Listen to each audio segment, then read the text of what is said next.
أعوذ بالله من الشيطان الرجيم. بسم الله الرحمن الرحيم. الحمد لله رب العالمين، والصلاة والسلام على أشرف الخلائق أجمعين، سيدنا وسيد الأولين والآخرين، حبيبنا وحبيب إله العالمين أبي القاسم المصطفى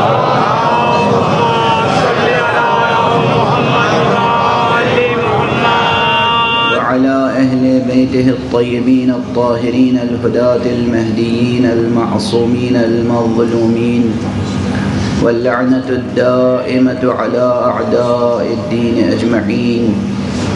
أما بعد، فقد قال الله تعالى عز اسمه في محكم كتابه ومتقن خطابه: بسم الله الرحمن الرحيم.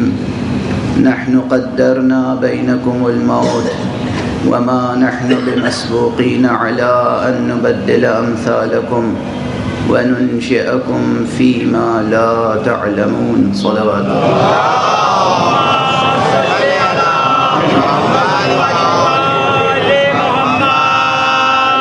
اور بلند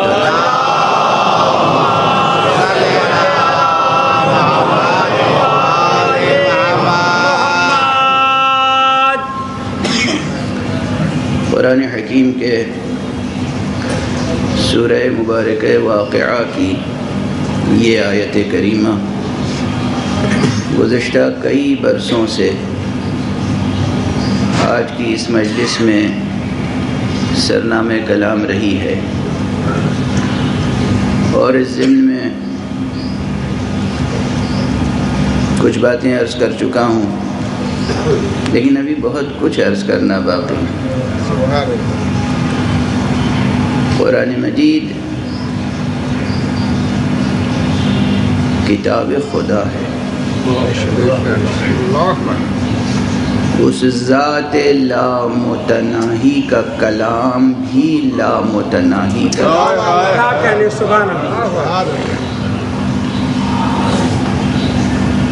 زندگی بھر کسی ایک آیت پر گفتگو کرتے رہیے تو بھی حق بیان ادا نہیں ہو سکتا، اور یہ کوئی شاعرانہ یا خطیبانہ مبالغہ نہیں ہے، یہ طالب علمانہ تجربہ ہے۔ مکتب وحی میں کوئی طالب علمی کر کے تو دیکھے، مکتب وحی و قرآن کی طالب علمی بڑا شرف ہے۔ بظاہر ارشاد الہی یہ ہے کہ نحن قدرنا بینکم الموت، ہم نے تمہارے درمیان موت کا ایک نظام مقرر کیا۔ پہلے میں ترجمہ کرتا آیا ہوں کہ ہم نے تمہارے درمیان موت کی تخم ریزی کی ہے، وہ ترجمہ اپنی جگہ۔ اس ترجمے کو ذرا واضح تر کرنے کے لیے ان الفاظ کا سہارا لیا کہ ہم نے تمہارے درمیان موت کا ایک نظام قائم کیا ہے۔ وَمَا نَحْنُ بِمَسْبُوقِينَ، اور ہم عاجز و درماندہ نہیں ہیں۔ کس بات سے عاجز و درماندہ نہیں ہیں؟ یہاں پر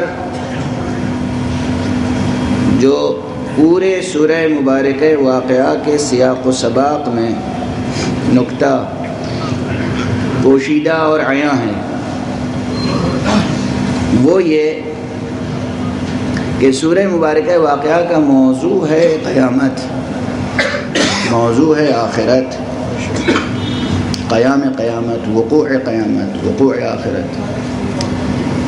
اس بات کا اعلان کہ قیامت آنے والی حقیقت ہے، اس حقیقت کو کوئی ٹال نہیں سکتا۔ اذا وقعت الواقعہ، اس واقعے کو کوئی ٹال نہیں سکتا۔ یہ خطاب ان سے ہے جن کی آنکھوں پہ پردے پڑے ہوئے ہیں۔ قیامت آنے والی ایک حقیقت ہے، اس حقیقت کو کوئی ٹال نہیں سکتا، یہ ان کے لیے خطاب ہے جن کی آنکھوں پہ پردے پڑے ہوئے ہیں، جن کے سامنے قیامت کھڑی ہوئی ہے، ان سے یہ خطاب نہیں ہے۔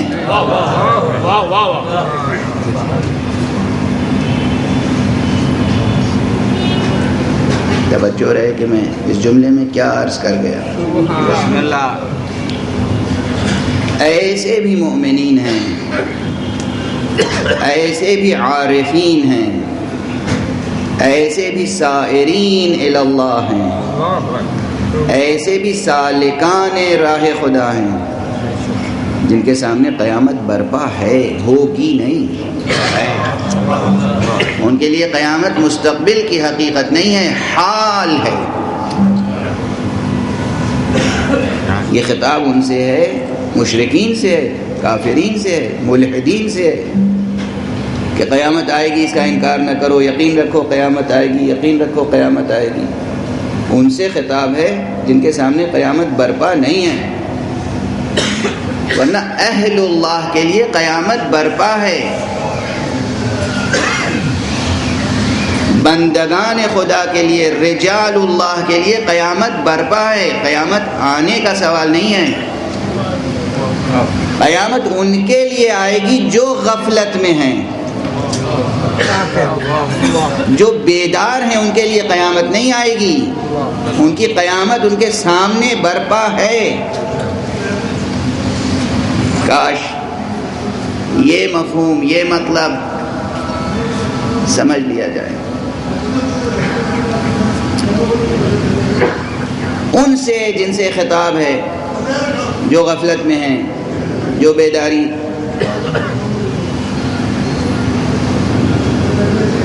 کے محتاج ہیں، ان سے مختلف دلائل کے ذریعے سے قرآن مجید نے گفتگو کی ہے کہ قیامت آئے گی، یہ دلیل ہے، یہ دلیل ہے، یہ دلیل ہے۔ ان میں ایک دلیل ہے دلیل قدرت، دلیل قدرت۔ برسوں پہلے مدینۃ العلم میں قیامت و آخرت کے عنوان سے کچھ گفتگویں کی تھیں میں نے۔ وہاں عرض کیا تھا کہ قرآن مجید میں 14 دلائل آخرت بیان کیے گئے، یعنی یہ 14 دلائل تو وہ ہیں جو ایک طالب علم نے اس میں سے در کو دریافت کر لیے ہیں۔ ان میں سے ایک دلیل ہے دلیل قدرت۔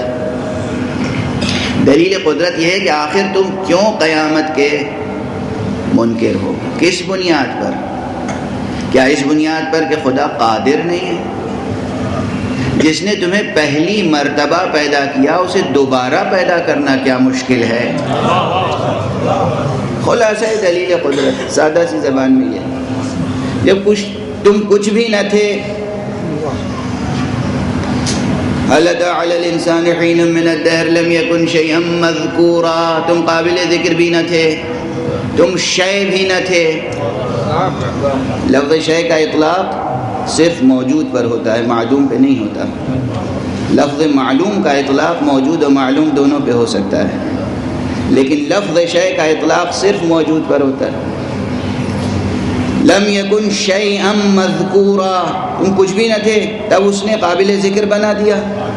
اب تو کچھ ہو، جب کچھ ہو تو کچھ سے کچھ بنا دینا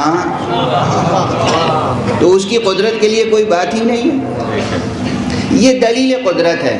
وہ دلیل قدرت یہاں نہفتا ہے کہ وما نحن بمسبوقین، اور ہم عاجز و درماندہ نہیں ہیں، غیر قادر نہیں ہیں۔ وما نحن بمسبوقین، کس بات پر؟ علی ان نبدل امثالکم، کہ ہم تمہاری صورتوں کو بدل دیں، تمہیں نیا وجود عطا کر دیں، نیا خلعت وجود عطا کر دیں۔ فلسفیانہ بحث کی جائے تو یہاں پہ یہ بحث ہوگی کہ نبدل امثالکم، یہ امثالکم سے مراد کیا ہے، ماہیت یا وجود؟ یہ الگ بحث۔ ابھی اس عنوان سے میں نے بحث نہیں کی ہے اس آیت کے ضمن میں گزشتہ برسوں سے اب تک۔ ہم تمہاری صورتوں کو بدل دیں، اس سے ہم عاجز و درماندہ نہیں ہیں۔ علی ان نبدل امثالکم وننشئکم فیما لا تعلمون، اور تمہیں اس عالم میں نشو و نما بخشیں جس عالم کی تمہیں خبر نہیں ہے. اس ٹکڑے پر بھی کما حقہ بحث نہیں. فیما لا تعلمون، جس عالم کی تمہیں خبر نہیں ہے. لا تعلمون کا دو طرح ترجمہ کیا جا سکتا ہے. ایک یہ کہ تمہیں علم نہیں ہے، ایک یہ کہ تمہیں علم نہیں ہو سکتا. اہل زبان سے پوچھیے. اہل زبان دونوں طرح اس کا ترجمہ کر سکتے ہیں بآسانی. ایک یہ کہ تمہیں اس بات کا علم نہیں ہے، یعنی بالفعل ابھی اس وقت تمہیں علم نہیں ہے. لیکن یہ علم نہیں ہے، یہ قضیہ، یہ جملہ سلب نہیں کرتا اختیار کو، سکت کو، استعداد کو، صلاحیت کو. یہ نہیں کہا جا رہا ہے کہ تم علم حاصل کر بھی نہیں سکتے. تمہیں علم نہیں ہے مگر چاہو تو علم حاصل کر سکتے ہو. ایک یہ ہے کہ کہہ دیا جائے تم علم حاصل نہیں کر سکتے. یہاں سلب استعداد و صلاحیت ہے، تمہارے اندر یہ صلاحیت ہی نہیں ہے کہ تم اس عالم کا علم حاصل کر سکو. یہ بحث الگ ہے کہ یہ اس میں کون سا مفہوم یہاں پنہا اور پوشیدہ ہے. لیکن ایک بات حقیقت ہے کہ اگر انسان کو سامنے رکھیں تو انسان کے اندر، یہ جملہ بہت بار کہہ چکا ہوں اور ایک تنا میں نہیں، تمام کتابوں میں، منطق کی کتابوں میں، حکمت کی کتابوں میں، جو لوگ بھی حکیمانہ گفتگو کرتے ہیں ان کے ہاں یہ بات آپ کو مل جائے گی. ہم تو ان کی گفتگوؤں کے خوشچی ہیں.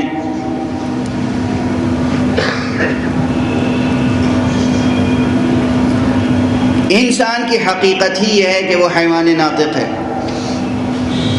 حیوان ناطق یعنی، یہ جملہ بہت بار کہہ چکا ہوں، کہ جو معلوم حقیقت کے وسیلے سے نامعلوم حقیقت کو معلوم بنا دے. سادہ سی بات. سامنے کی باتوں کو دیکھ کر جو باتیں سامنے کی نہیں ہیں انہیں بھی سمجھ لے. حیوان ناطق کے یہ معنی.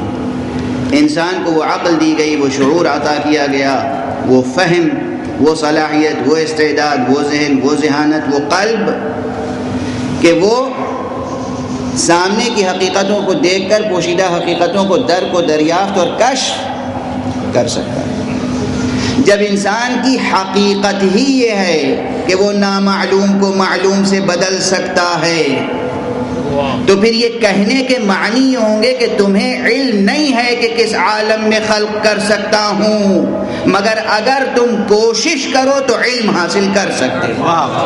سبحان اللہ. یہ مجلسیں انہی کوششوں میں سے ایک کوشش ہے. یہ مجلسیں بھی وسیلہ ہیں.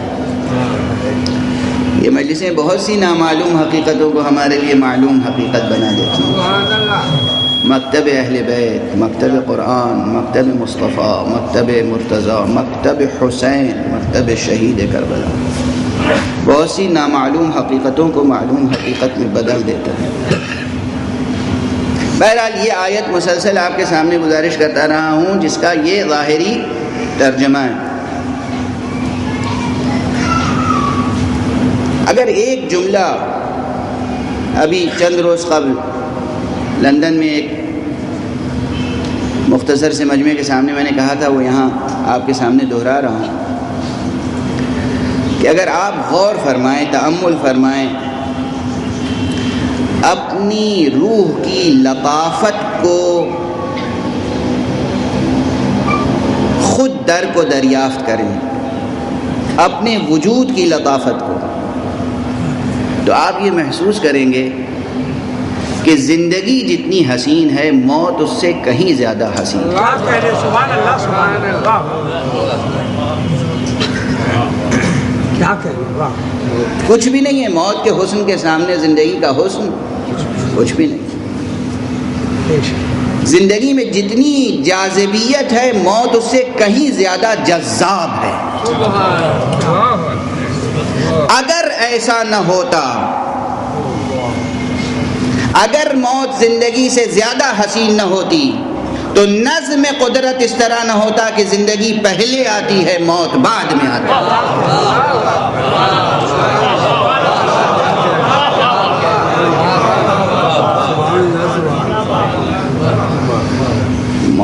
حسن، موت کا جمال، موت کا جلال، موت کی جذابیت، موت کی کشش، الامان والحفیظ، بس اسے وہ محسوس کرتے ہیں جو بیدار ہیں۔ کسی حسن کو دیکھنے کے لیے بیداری شرط ہے، بیداری شرط ہے، کسی حقیقت کو درک کرنے کے لیے بیداری شرط ہے۔ جو بیدار ہیں یعنی ان کی نگاہیں کھلی ہوئی ہیں، یہ آنکھیں بھی کھلی ہوئی ہیں، قلب کی آنکھیں بھی کھلی ہوئی ہیں، جن کی روح بیدار ہے، جن کا ضمیر بیدار ہے، جن کا ذہن بیدار ہے، وہ اس حقیقت کو پوری طرح دیکھتے ہیں کہ موت کا حسن و جمال و جلال زندگی سے کہیں زیادہ ہے۔ موت ہے جس سے پیار کرنا چاہیے، زندگی سے نہیں۔ اسے اس اسپرٹ میں قبول کریں، اس جملے کو جس اسپرٹ سے میں کہہ رہا ہوں، اس کے دوسرے ترجمے نہ کیجیے گا۔ موت محبت کرنے کی چیز ہے، وحشت کی چیز نہیں ہے۔ بھلا بتائیے اس چیز سے وحشت ہوگی جو عاشق کو معشوق سے قریب کر دے؟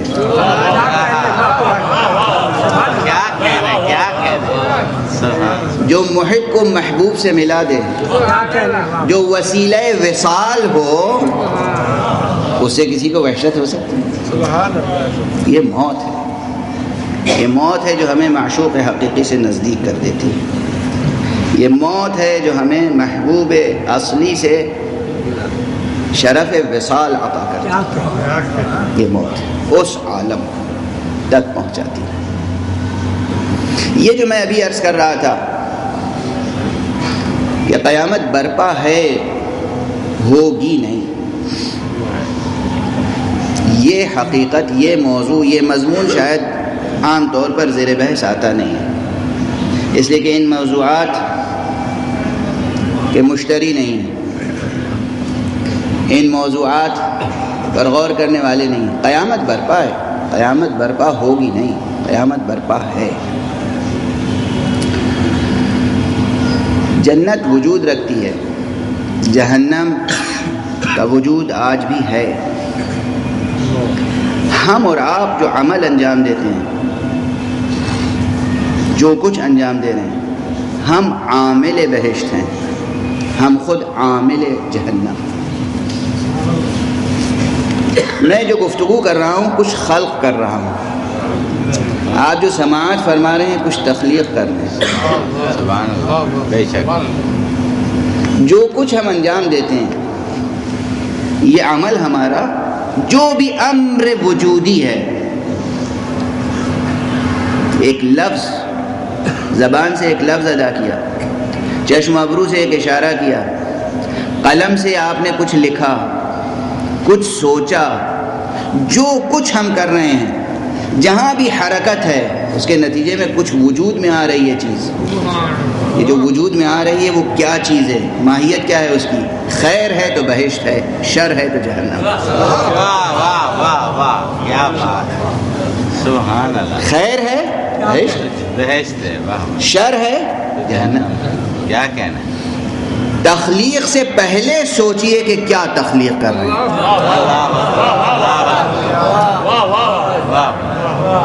قیامت برپا ہے، قیامت برپا ہے، اور ہم اور آپ اس میں اپنا کنٹریبیوشن کر رہے ہیں۔ کام کرنے کے بعد نہ کہیے پروردگار مجھے جنت میں بھیج دے، پروردگار میرے گناہ معاف فرما دے۔ کام کرنے سے پہلے سوچئے کہ جو اینٹ رکھ رہے ہیں وہ کس طرف رکھ رہے ہیں، کون سی دیوار بلند کر رہے ہیں، کون سی بنیاد بھر رہے ہیں، کون سی عمارت اونچی کر رہے ہیں، جنت میں گھر بنا رہے ہیں یا دوزخ میں گھر بنا رہے ہیں۔ اپنی بنائی ہوئی عمارت کو پھر آپ نہیں ڈھا سکیں گے۔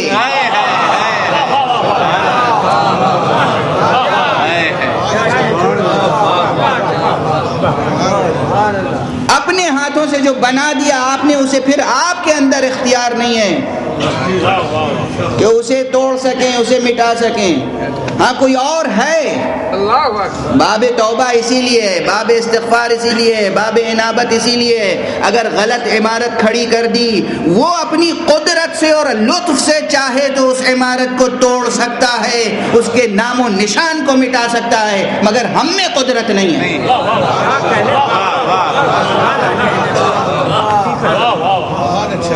ہم میں قدرت نہیں ہے کہ پھر ہم اسے، کسی کا دل ٹوٹ گیا، کوئی بات کہہ دی آپ نے ایسی، خاطر شکنی ہو گئی، اب آپ کچھ بھی کر لیجیے، ممکن نہیں ہے کہ اس کے خاطر شکنی جو ہے التیام خاطر سے بدل جائے، وہ جو بال آ گیا ہے وہ مٹ جائے.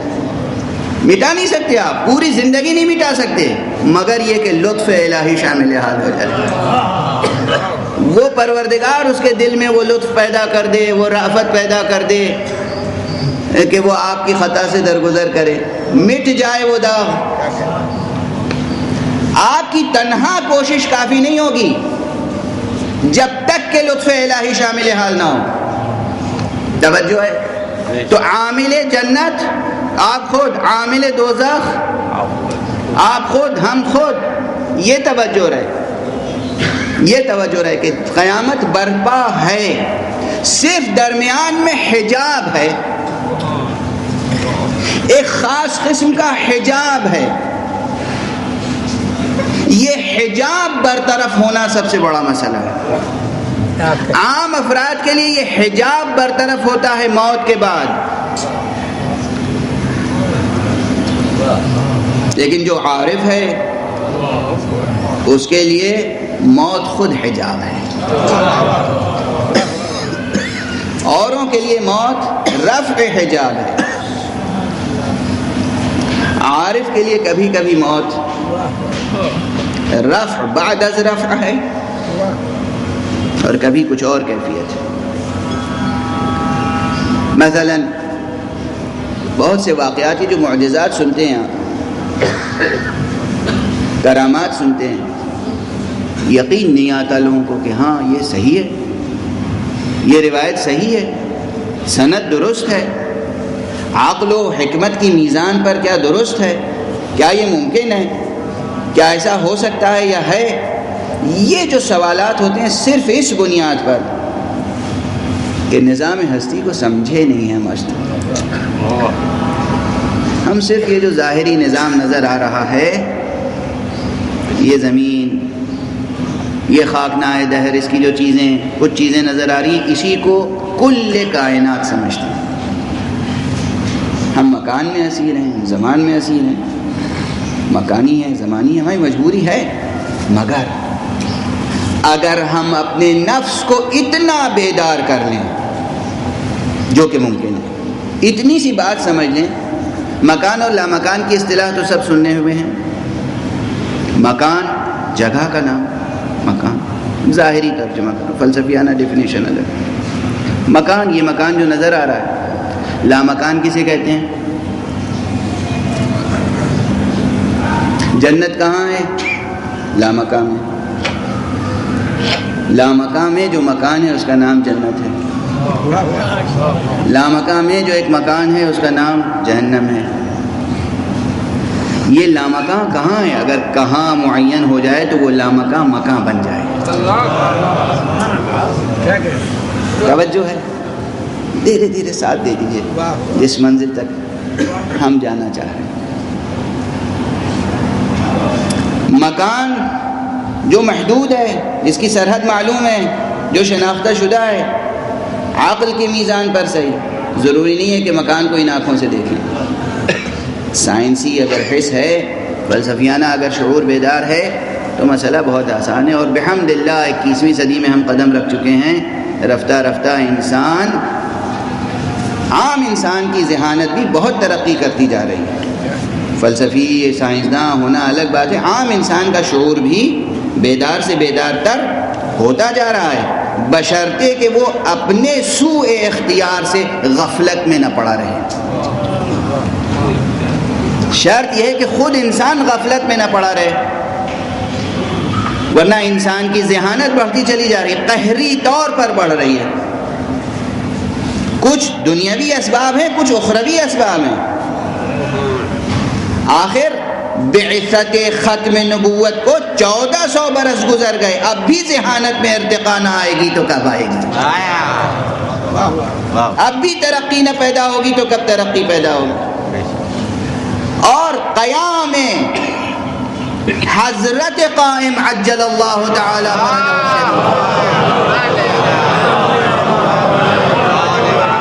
نزدیک سے نزدیک تر ہوتا جا رہا ہے۔ اب بھی اگر شعور بیدار نہ ہوگا تو کب بیدار ہوگا؟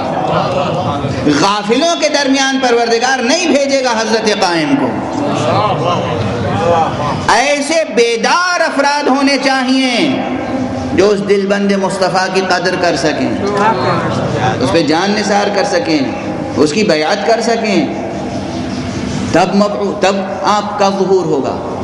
بعثت کو زمانہ گزر گیا، ظہور کا زمانہ قریب ہے، اس لیے قہری طور پر لطف الہی ہے، لطف قہری یہ ہے کہ انسان، عام انسان بھی شعور اس کا بیدار سے بیدار تر ہوتا جا رہا ہے، بشرطے کہ انسان خود غفلت میں مبتلا نہ رہے۔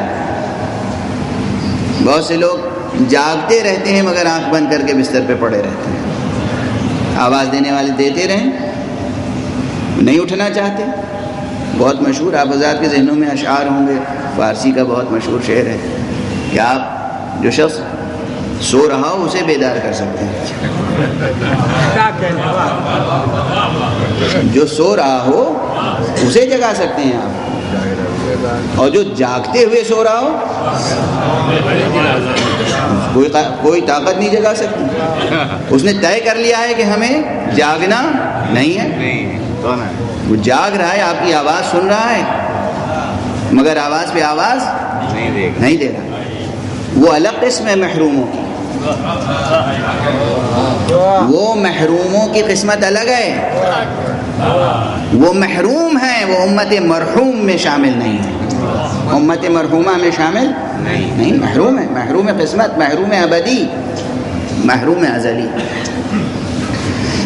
لیکن عام طور پر انسان بیدار سے بیدار تر ہوتا جا رہا ہے، اس لیے یہ بحث چھیڑنے کا دل چاہا آج کہ ہماری آپ کی زندگی بھی اس موضوع سے جڑی ہوئی ہے، اور معصومین علیہم الصلاۃ والسلام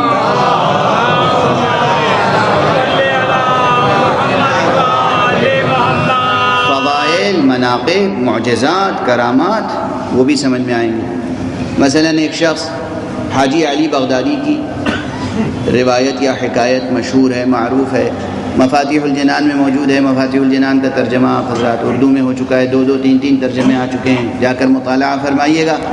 ایک مومن ہے، وہ اکثر جاتا ہے کاظمین زیارت کے لیے، بغداد سے کاظمین، وہ عام راستے سے جاتا ہے۔ ایک مرتبہ راستے میں کوئی اور مل گیا، اور اب جو ساتھ چلے تو دیکھا نہ وہ راستہ ہے نہ کچھ، سبززار ہے، چمن ہے، پھول ہے، باغ ہے، نہریں ہیں، عجب فضا ہے جو کبھی دیکھی نہیں تھی کہ بغداد اور کاظمین کے درمیان ایسا کوئی چمن، ایسا کوئی باغ، ایسی کوئی فضا، ایسا کوئی سبززار دیکھا ہی نہیں تھا۔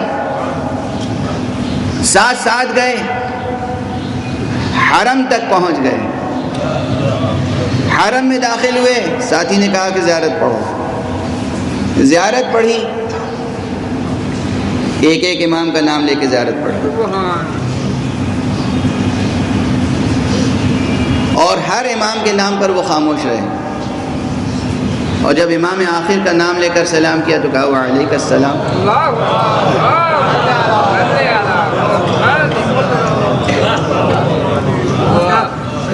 لیکن کبھی کبھی حجاب بھی حجاب لطف ہوتا ہے، اب بھی بیدار نہیں، سبحان اللہ، سبحان اللہ، محظوظ ہو رہے ہیں، قرب سے شرف حاصل ہے مصاحبت کا، سبحان اللہ۔ زیارت کر لی، اور اس کے بعد تفصیل ہے، پڑھیے گا جا کر، آج شب پڑھیے گا جا کر۔ اس کے بعد ہوش آیا کہ یہ کیا ہوا، کبھی یہ باغ نہیں دیکھا تھا، کبھی یہ راستہ نہیں دیکھا تھا، کبھی یہ سبززار نہیں دیکھا تھا، کبھی یہ نہریں نہیں دیکھی تھیں، کبھی ایسا واقعہ نہیں ہوا تھا، اور ہائے افسوس اب یاد آ رہا ہے اس وقت انہوں نے وعلیکم السلام کہا.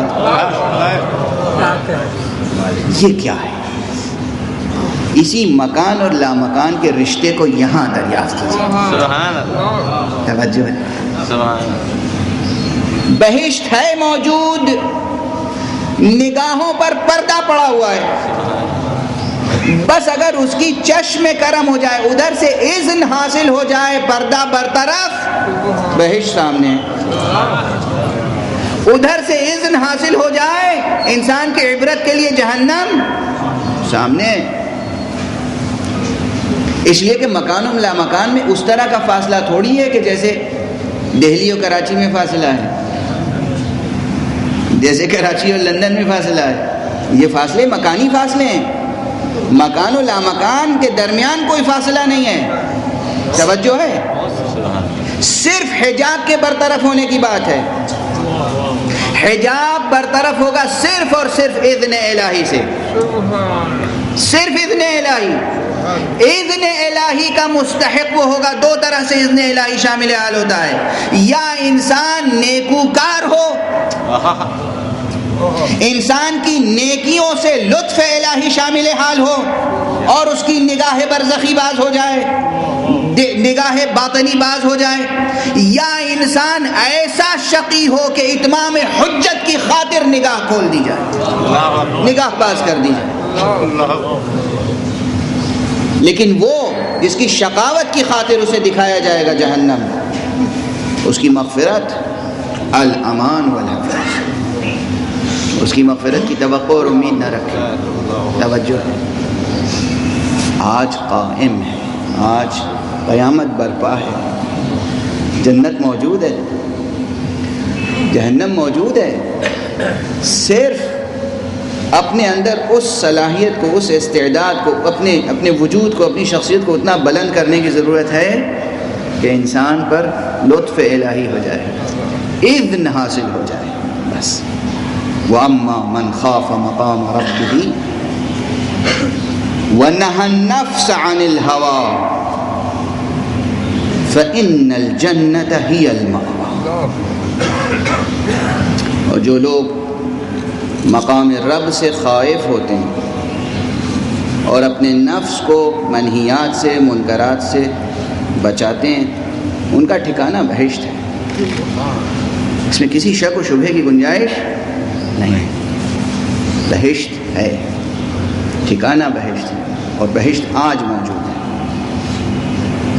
کل خلق نہیں ہوگی، آج موجود ہے. اس خلق میں ہم آپ شریک ہیں. یہ چیز انبیاء نے، اولیاء نے، اوصیاء نے، ائمہ نے بار بار معجزات و کرامات کے ذریعے سے دکھایا، سمجھایا، بار بار. اور اسی لیے اب یہ ایک نظام ہے. کیا؟ نحن قدرنا بینکم الموت، ہم نے موت کا ایک نظام مقرر کیا. نظام مقرر کرنے کے معنی یہ ہے کہ اس لمحے سے پہلے تمہیں بہرحال اس دنیا میں رہنا ہے، اس دنیا میں رہنا. یہ نظام ہے ہمارا، یہ ایک نظام ہے. اور یہاں جب رہو گے تو نگاہوں پہ پردہ پڑا رہے گا عموماً. یہ عمومی نظام ہے. ہر نظام میں ایکسیپشن ہوتا ہے، ہر نظام میں استثناء ہوتا ہے. کوئی نظام، کوئی اصول ایسا نہیں ہے کہ جس میں استثناء یا ایکسیپشن نہ ہو. یہ نظام ہے کہ جب تک ہماری طرف سے موت نہیں آئے گی تمہیں یہاں رہنا ہے. یہ نظام ہے کہ جب تک تم یہاں رہو گے نگاہوں پہ پردہ پڑا رہے گا. لیکن اس نظام میں اگر کوئی صاحب نظام ہو اور وہ چاہے پروردگار کی طرف سے کسی کے لیے استثنائی طور پر، مستثنا طور پر کہ نہیں نظام تو یہ ہے کہ یہاں سب کی نگاہوں پہ پردہ پڑا رہے گا، مگر کچھ ایسے ہیں کہ ان کو وہ مناظر اسی دنیا میں دکھائے جا سکتے ہیں تو وہ متمتع ہوں گے. ایسے ہی معصومین کے پاس جب لوگ آتے ہیں، معصومین کی مصاحبت جب ہوتی ہے، معیت جب ہوتی ہے، یہ مصاحبت اور معیت، مصاحبت یعنی ساتھ رہنا، معیت یعنی ساتھ رہنا، یہ مصاحبت اور معیت وہ صلاحیت پیدا کر دیتی ہے اگر تمام استعداد کے ساتھ ہو کہ انسان مستحق ہوتا ہے لطف الہی کا۔ نبی، امام، معصوم وہ مناظر دکھا دیتے ہیں، عام حالات میں بھی دکھا دیتے ہیں، خاص حالات میں بھی دکھا دیتے ہیں، لیکن معیت شرط ہے۔ اب یہاں پر ٹھہر کر ایک جملہ اور عرض کر دوں، معیت ہی تو شرط ہے، معیت یعنی ساتھ رہنا۔ آپ میں سے کوئی یہ نہ کہے کہ آج تو کوئی ہے نہیں، ہم کس کے ساتھ رہیں۔ جتنے لوگ سن رہے ہیں، آپ میں سے کسی کو حق حاصل نہیں ہے کہ یہ کہیں آج ہم کس کے ساتھ رہیں۔ امام زمانہ کا وجود ہے۔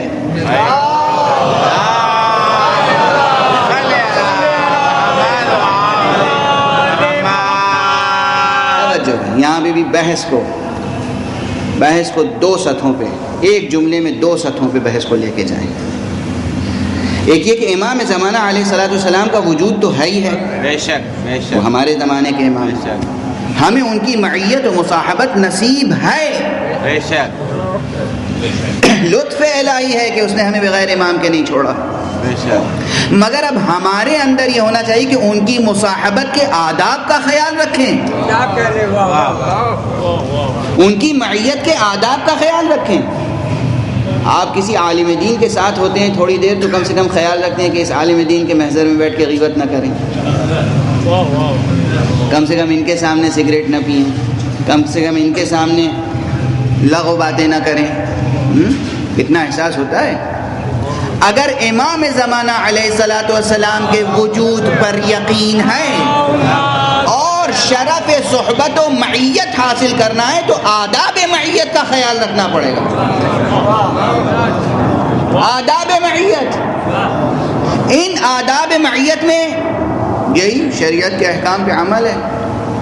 میں نے کہیں عرض کیا تھا، پھر یاد دلا دوں کہ محمد رسول اللہ،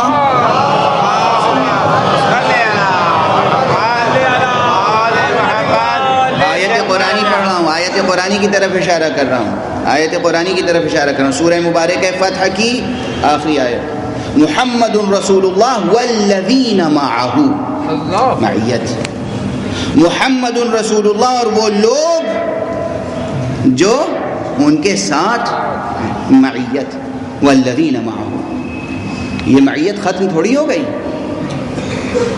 امام زمانہ علیہ الصلوۃ والسلام کی معیت اپنی جگہ، خود حضور کی معیت ختم نہیں ہوئی ہے، وہ سلسلہ ختم نہیں ہوا ہے۔ سورہ مبارکہ مزمل اس کی آخری آیت، معیت کا راستہ کھلا ہوا ہے۔ جو لوگ نماز شب پڑھنے کے عادی ہیں وہ معیت مصطفیٰ کا شرف پائیں گے۔ سورہ مزمل آیت قرآنی، معیت کا، مصاحبت کا راستہ کھلا ہوا ہے۔ معصوم کی معیت میں کوئی آ جائے، معصوم کی مصاحبت میں کوئی آ جائے، چشم برزخی باز ہو جائے گی، وہ صلاحیت، وہ بلندی نصیب ہو جائے گی۔ آداب معیت میں کہیں کمی رہ جاتی، غفلت ہو جاتی، آداب معیت۔ بس آج کی گفتگو میں وقت میں گنجائش نہیں ہوتی ہے عموماً، اس لیے گفتگو کو تیزی سے آگے بڑھانے کی ضرورت پیش آ جاتی ہے۔ ہم اور آپ اگر آداب مصاحبت، آداب معیت کا خیال رکھیں تو چشم برزخی باز ہو سکتی ہے، اس استثناء سے فائدہ اٹھا سکتے ہیں، اس ایکسیپشن سے فائدہ اٹھا سکتے ہیں جو پروردگار عالم نے ایک ایکسیپشن کا قانون بھی بنایا کہ اس دنیا میں جب تک رہو گے جنت ان آنکھوں سے نظر نہیں آئے گی، مگر اگر میرا کوئی مصطفیٰ بندہ چاہے دکھا سکتا ہے، کوئی مرتضیٰ بندہ چاہے دکھا سکتا ہے۔ دیکھ سکتے ہو، تم مصلی پہ بیٹھ کے دیکھ سکتے ہو، ماضی دیکھ سکتے ہو، مستقبل دیکھ سکتے ہو، اپنی موت کے بعد اپنے آپ کو دیکھ سکتے ہو، موت کے بعد تم کیا ہو، موت کے بعد کیا ہو، اور پھر اس عالم کو بھی درک کر سکتے ہو کہ جس عالم کے لیے ابھی کہا جا رہا ہے کہ فیما لا تعلمون وَنُنْشِئَكُمْ فیما لا تعلمون، ہم اس عالم میں تمہیں وجود عطا کریں گے جس عالم کا تمہیں علم نہیں ہے، یعنی بالفعل نہیں ہے، اس وقت نہیں ہے، چونکہ آج چاند نہیں ہوا اس لیے کل بھی یہ گفتگو جاری رہے گی، اور بعض مطالب میں نے اسی لیے روک لیا، آپ کے سامنے نہیں کہے کہ وہ کل کی گفتگو میں عرض کروں گا، کل یہ موضوع تمام کر دوں گا، پہلی محرم سے انشاءاللہ دوسرے موضوع پر گفتگو ہوگی، اور وہ موضوع ہے عادل اجتماعی کے تقاضے اور اسلام۔ انشاءاللہ اسی عنوان پر گفتگو ہوگی، عادل اجتماعی کے تقاضے اور اسلام۔ 10 دنوں تک 9 دنوں تک انشاءاللہ یہ گفتگو رہے گی، لیکن آج جو سوالات اٹھائے ہیں، آج جو بحثیں چھیڑی ہیں، کل وہ بحثیں انشاءاللہ کسی حد تک مکمل کرنے کی کوشش کروں گا کہ قیامت برپا ہے، جنت موجود ہے، دوزخ موجود ہے، ہم اور آپ اسے دیکھ سکتے ہیں اور اپنی پسند کا نقشہ بنا سکتے ہیں۔ سبحان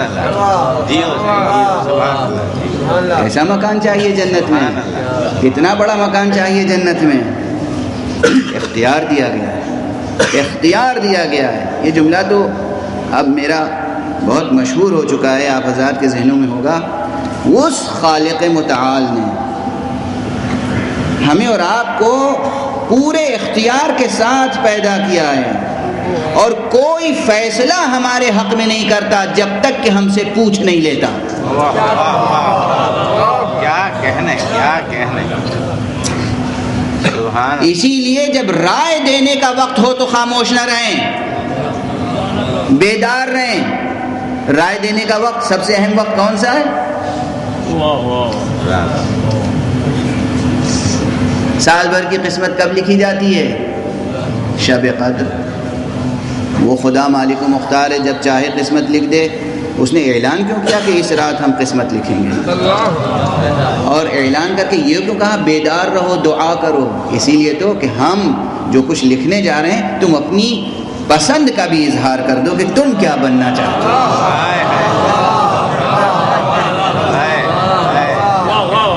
توجہ ہے؟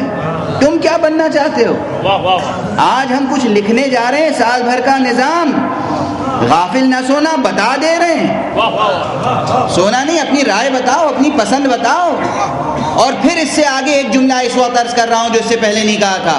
شب قدر سال میں ایک شب ضرور ہے، مگر اس کے بعد اگر کوئی اپنے فیصلے پہ نظر ثانی کرنا چاہے تو کل یوم ہوا فی شان، یہ بھی آیت قرآن میں موجود ہے۔ ہر روز اس کی نئی شان ہوتی ہے، جب چاہو خدا سے دعا کرو۔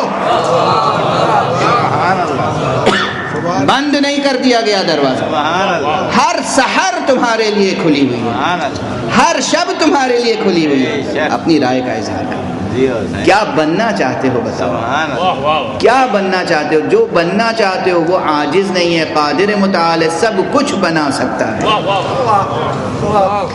جو بننا چاہو بنا سکتے ہو، کسی نسل کی قید نہیں ہے، کسی خاندان کی قید نہیں ہے، کسی علاقے کی قید نہیں ہے۔ ایک عجیب و غریب بات کہہ رہا ہوں، نئی بات نہیں ہے، مگر جس سے آق و سباق میں عرض کر رہا ہوں، کسی خاندان کی، کسی علاقے کی، کسی نسل کی، کسی رنگ کی قید نہیں ہے۔ اگر تم بنی ہاشم میں سے نہیں ہو، اولاد رسول میں سے نہیں ہو، تب بھی سلمان و منا اہل البیت۔ اس کے کیا معنی ہے؟ کہاں کا سلمان، کہاں کے شامل اہل بیت ہو گیا۔ پسند کا اظہار، کوشش، سعی، جد و جہد، قد و کاوش، شرف اہلیت نصیب ہو گیا۔ اور پھر یہ سلمان بھی وہ ہوئے۔ سلمان کے معجزات و کرامات اگر آپ دیکھیں، سلمان وہ تھے کہ جن کی چشم برزخی باسی، وہ دیکھتے تھے جنت کہاں ہے، جہنم، وہ دیکھتے تھے کون جنت میں ہے، کون جہنم میں ہے۔ حب خدا، حب رسول، حب اہل بیت سے جو لوگ سرشار ہیں، وہ یہ سمجھیں کہ وہ بہشت میں ہیں۔ ارے ہم دیکھ رہے ہیں کہ کون بہشت میں ہے، کون دوزخ میں ہے، مگر عجب لوگ ہیں کہ انہیں احساس نہیں۔ بس گفتگو ختم کر دی، باب فضائل میں نے صرف ایک حکایت کا حوالہ دیا جو امام زمانہ علیہ الصلوۃ والسلام سے متعلق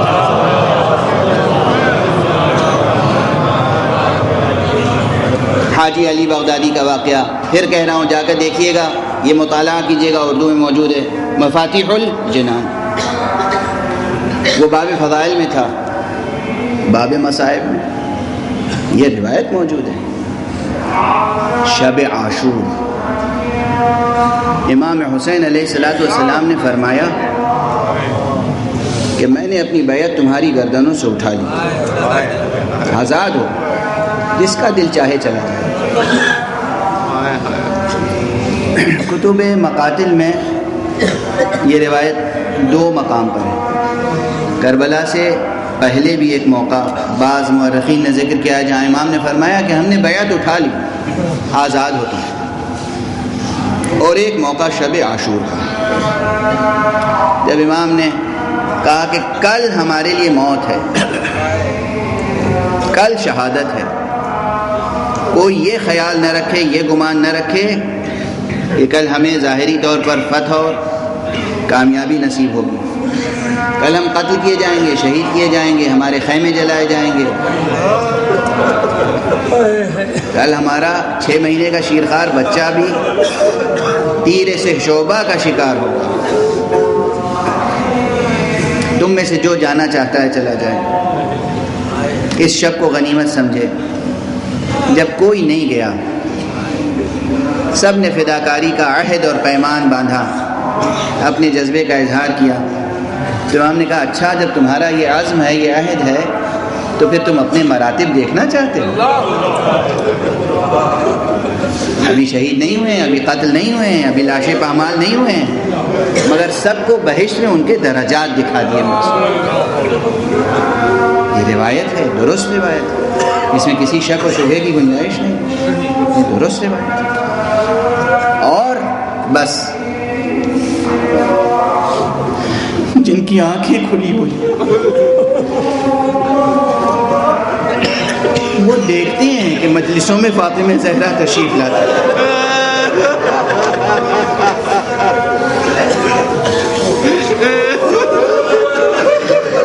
جن کی آنکھیں بیدار ہیں وہ دیکھتے ہیں، وہ دیکھتے ہیں کہ فاطمہ زہرا تشریف لائی اور کہہ رہی ہیں میرے بیٹے کے ماتم کا خوب اہتمام کرو۔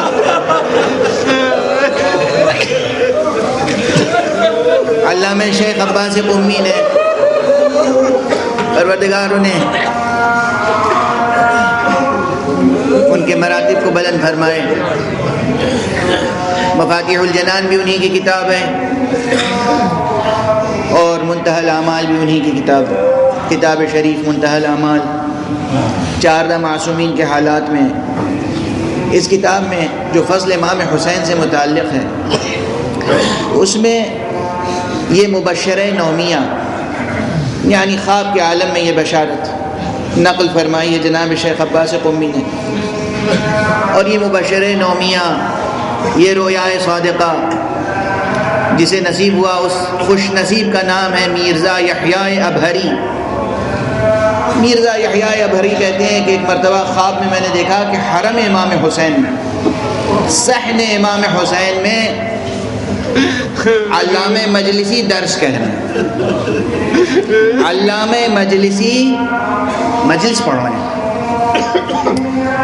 پہلے مطالب بیان کیے، جو کچھ بھی مطالب بیان کرنے تھے، درس کا سلسلہ ختم ہوا اور آخر میں جیسے ہی گویا ہماری اصطلاح میں ربط مصائب دے کر مصائب بیان کرنا چاہا علامہ مجلسی نے، تو مرزا یحییٰ ابہری کہتے ہیں کہ میں نے دیکھا ایک شخص آیا، ایک جوان آیا، ایک خوشرو آیا، اور اس نے کہا کہ مجلسی فاطمہ زہرا تشریف لائیں گے۔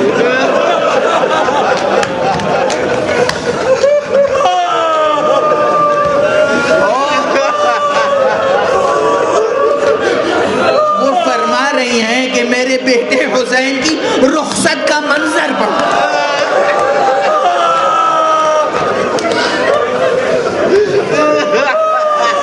آج کی مجلس میں اے مجلسی، آج کی مجلس میں میرا بیٹا کیسے رخصت ہوا تھا وہ منظر پڑا۔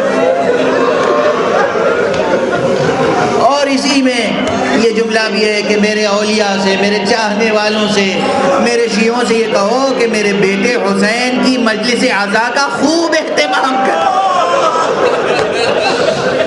خوش قسمت ہیں جو اہتمام عزا کرتے ہیں۔